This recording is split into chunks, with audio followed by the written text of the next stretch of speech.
কাজে আমরা খুবই আশাবাদী যে আমরা পাইলটিংয়ে যে উইকনেসটা ছিল ওইটাও অ্যাড্রেস করে নিয়েছি এবং আমরা যে 16ই আগস্ট যে কাজটা হচ্ছে নতুন প্রশ্নমালা এবং নতুন পদ্ধতিতে আমরা কিন্তু অনলাইন ডাটা কালেকশনে চলে গিয়েছি এবং এটার মাধ্যমে আমরা আমাদের যে বড় কার্যক্রম সারা দেশব্যাপী শুরু হতে যাচ্ছে এটাতেও বোঝা যাবে যে আমাদের এটার পরবর্তীতে কোনো ধরনের উইকনেস আছে কিনা, থাকলে আমরা এটা রেগুলার বেসিসে আপডেটিং করবো। আমি বলবো এখানে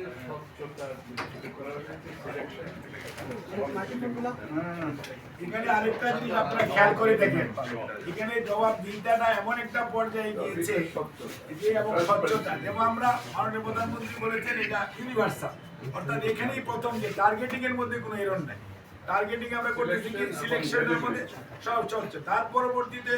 ওখানে যখন কারেকশন করা হচ্ছে ওখানে আমরা কি করেছি, সকল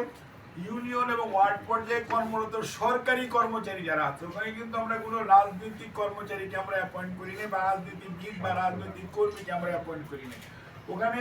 ওনারা আছে এবং তাদেরকে সুপারভাইজ করতেছে কি একটা ইউনিয়ন লেভেলে একজন ইউনিয়ন কর্তৃক মনোনীত একজন প্রথম শ্রেণীর কর্মকর্তা, সে একটা ইউনিয়নকে সুপারভাইজ করতেছে যে ওখানে যারা ডাটা কালেকশন করেছে তারা সঠিকভাবে করেছে কিনা। এবং আমরা এই যে স্বচ্ছতাটা অর্থাৎ ডাটা কালেকশনের পরে আমরা উপজেলা পর্যায়ে এনে আবার উপজেলাতে আইসিটি আছে, স্ট্যাটিস্টিক্সের অফিসার আছে, ওনাদেরকে দিয়ে আমরা আবার ডাটা যে এনরোলমেন্টটা হলো এখানে কোনো কারেকশন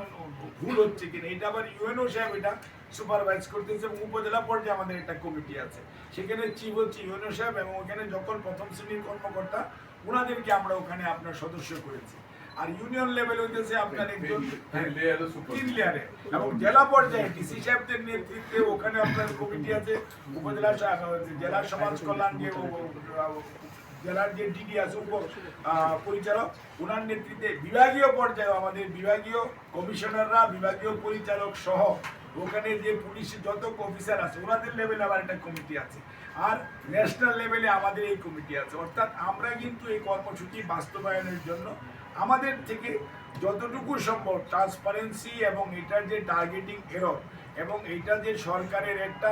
অত্যন্ত গুরুত্বপূর্ণ কর্মসূচি এবং আমাদের উপরে মাননীয় প্রধানমন্ত্রী আবার আমাদেরকে নিয়ে বসে উনি সরাসরি প্রত্যেকটা কর্মসূচি দেখে এবং বিশেষ করে ফ্যামিলি কার্ড করে যেখানে যে কারেকশন দরকার ওনার দিক নির্দেশনা নিয়ে আমরা সেগুলো করি এবং এই নীতিমালা এভরিথিং আবার আমরা ক্যাবিনেট ডিভিশনের পাঠাই, ওনারা আবার মিটিং করে দেয় আবার যাতে একজনের 2টা ভাতা না পায়, আমাদের ফাইন্যান্স মিনিস্ট্রি আছে তাদের কাছে পাঠাই, তারা আবার করে কি আপনার ভাগ করে দেয় যে একজন যাতে কোনো অবস্থাতে 2টি ভাতা না পায়।